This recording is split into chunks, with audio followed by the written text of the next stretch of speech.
सदियों पहले बर्फ से ढके पहाड़ों और घने जंगलात के दरमियान एक बड़ी सल्तनत आबाद थी जिसे लोग सल्तनत नौरान कहते थे। ये सल्तनत अपनी दौलत, बहादुरी और दिलचस्प कहानियों की वजह से मशहूर हुई थी। लेकिन सबसे ज्यादा मशहूर बात शाही महल के पीछे मौजूद काला जंगल थी।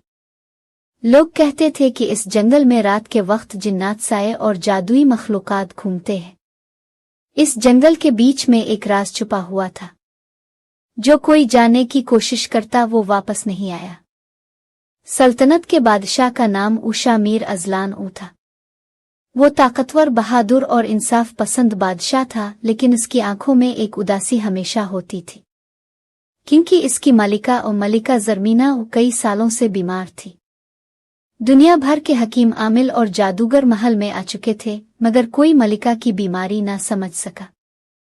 हर रोज मलिका कमजोर होती जा रही थी। रात को वो डरावने ख्वाब देखती और हर ख्वाब में एक सिया घोड़ा आग के दरमियान खड़ा होता।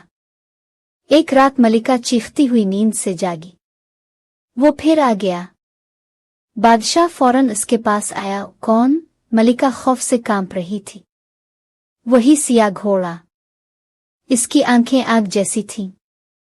महल के सब लोग खौफजदा हो गए, क्योंकि सल्तनत नौरान ने एक पुरानी पेशगोई मशहूर थी कि जब आग जैसी आंखों वाला घोड़ा ख्वाबों में आए तो सल्तनत पर तबाही नाजिल होती है। बादशाह ने फौरन पूरे मुल्क में ऐलान करवा दिया, जो भी मलिका की बीमारी का इलाज करेगा इसे आधी सल्तनत दी जाएगी।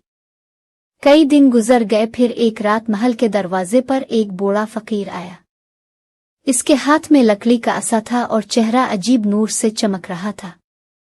सिपाहियों ने इसे रोकने की कोशिश की, मगर फकीर बोला, मुझे बादशाह के पास ले जाओ, मैं मलिका की बीमारी जानता हूं। फकीर को दरबार में पेश किया गया। इसने बादशाह की आंखों में देखकर कहा, मलिका बीमार नहीं, इस पर एक कदीम जादू किया गया है। पूरा दरबार सहम गया। बादशाह गुस्से से बोला, किसने ये जादू किया? फकीर ने आहिस्ता आवाज में कहा, काले जंगल का सवार। ये नाम सुनते ही महल में खामोशी छा गई, क्योंकि वो काले जंगल का सवार एक पुरअसरार हस्ती थी जिसके बारे में कहा जाता था कि वो जादुई घोड़े पर सवार होकर रात को निकलता है। कोई नहीं जानता था कि वो इंसान है या जिन। फकीर ने कहा, अगर मलिका को बचाना है तो आपको वो जादुई घोड़ा ढूंढना होगा। बादशाह ने फौरन सफर की तैयारी शुरू कर दी।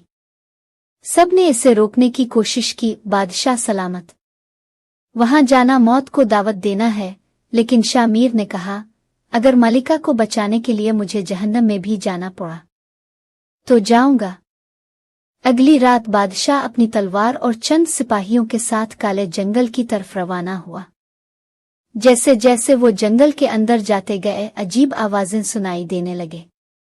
दरख्तों के पीछे साए हरकत कर रहे थे। हवा में सरगोशियां गूंज रही थीं। अचानक एक सिपाही चीखा, वो देखो! सबने देखा। दूर अंधेरे में एक सिया घोड़ा खड़ा था। इसकी आंखें आग की तरह जल रही थीं और उसके ऊपर एक लंबा सिया लिबास पहने सवार बैठा था। सिपाहियों के हाथ कांपने लगे, मगर बादशाह ने तलवार निकाली और घोड़े की तरफ बढ़ा। अचानक घोड़ा जोर से चीखा। जमीन हिलने लगी। दरख्तों से काले परिंदे उड़ने लगे और अगले ही लम्हे वो सवार गायब हो गया। सिर्फ एक पुरअसरार आवाज गूंजी, अगर मलिका को बचाना चाहते हो तो अपनी सबसे कीमती चीज कुर्बान करना होगी। बादशाह हैरान रह गया। अचानक एक सिपाही चीखा, बादशाह सलामत। पीछे बादशाह ने मोड़कर देखा तो एक देवहैकल साया उनकी तरफ बढ़ रहा था। इसकी सुर्ख आंखें चमक रही थीं। सिपाही खौफ से भागने लगे, लेकिन बादशाह डटा रहा। इसने पूरी ताकत से तलवार चलाई। साया जोर से चीखा और धुएं में बदल गया, मगर इसी लम्हे बादशाह बेहोश हो गया। जब इसकी आंख खिली तो वो एक पुरअसरार गार में था। सामने एक खूबसूरत औरत खड़ी थी। इसके सफेद बाल और नीली आंखें थीं। तुम कौन हो? औरत ने जवाब दिया, मैं जंगल की मुहाफिज हूँ। बादशाह ने फौरन पूछा, मलिका को कैसे बचाया जा सकता है? औरत ने गहरी सांस ली। तुम्हारी मलिका पर जो जादू किया गया है वो मोहब्बत के हसद से पैदा हुआ। बादशाह हैरान हुआ। क्या मतलब? औरत ने कहा, सालों पहले एक जादूगरनी तुमसे मोहब्बत करती थी, मगर तुमने ज़रमीना को चुन लिया। इसी हसद में इसने मलिका पर सिया जादू कर दिया। बादशाह के चेहरे का रंग उड़ गया। तो इलाज किया है? औरत ने आहिस्ता कहा, सिर्फ जादुई घोड़ा ही इस जादू को खत्म कर सकता है। वो कहाँ मिलेगा? वो किसी इंसान का गुलाम नहीं बनता, सिर्फ पाक दिल इंसान इस पर सवार हो सकता है। बादशाह फौरन घोड़े की तलाश में निकल पड़ा। 3 दिन और 3 रातें गुजर गईं। आखिरकार वो एक झील के किनारे पहुंचा। चांदनी रात में वही सिया घोड़ा पानी के करीब खड़ा था। इसकी आंखें अब पहले जैसी खौफनाक नहीं लग रही थीं। बादशाह आहिस्ता आहिस्ता इसके करीब गया। घोड़ा गुस्से से चीखा। जमीन कांपने लगी, मगर बादशाह ना रुका। इसने घोड़े की आंखों में देखकर कहा, मैं अपनी मलिका को बचाने आया हूं। अचानक घोड़ा खामोश हो गया।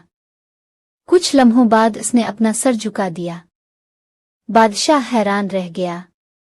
वो आहिस्ता से घोड़े पर सवार हो गया और अगले ही लम्हे घोड़ा आसमान की तरफ उड़ने लगा। बादलों के दरमियान से गुजरते हुए वो एक पुरअसरार जगह तक पहुंचे। वहां आग जल रही थी और दरमियान में वही जादूगरनी खड़ी थी। इसकी आंखों में नफरत भरी हुई थी। आखिर तुम आ ही गए। बादशाह ने गुस्से से कहा, मलिका को आजाद करो। जादूगरनी हंसने लगी, तुमने मेरा दिल तोड़ा था, अब मैं तुम्हारी दुनिया तोड़ूंगी। अचानक पूरी इमारत हिलने लगी।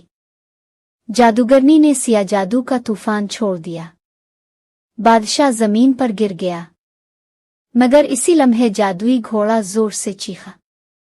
इसकी आंखों से सफेद रोशनी निकलने लगी। रोशनी पूरी इमारत में फैल गई। जादूगरनी दर्द से चीखने लगी, ओ नहीं, ये नामुमकिन है। रोशनी बढ़ती गई और अगले ही लम्हे जादूगरनी राख में बदल गई। इमारत टूटने लगी। घोड़ा बादशाह को लेकर तेजी से बाहर निकला। चंद लम्हों बाद पूरी इमारत जमीन में दफन हो चुकी थी। जब बादशाह महल वापस पहुंचा तो मलिका ज़रमीना जाग चुकी थी। वो कई साल बाद पहली बार मुस्करा रही थी। पूरा महल खुशी से झूम उठा। लेकिन सबसे हैरान कुन बात यह हुई, जादुई घोड़ा अचानक गायब हो गया। सिर्फ जमीन पर एक सुनहरी निशान रह गया। फकीर दोबारा महल आया और मुस्करा कर बोला, वो घोड़ा सिर्फ उन लोगों के लिए आता है जिनकी मोहब्बत सच्ची हो। इसके बाद सल्तनत नौरा में हमेशा अमन रहा। लेकिन आज भी लोग कहते हैं कि चांदनी रातों में काले जंगल के अंदर एक सिया घोड़ा दिखाई देता है, और अगर किसी की मोहब्बत सच्ची हो तो वो घोड़ा इसकी मदद के लिए जरूर आता है।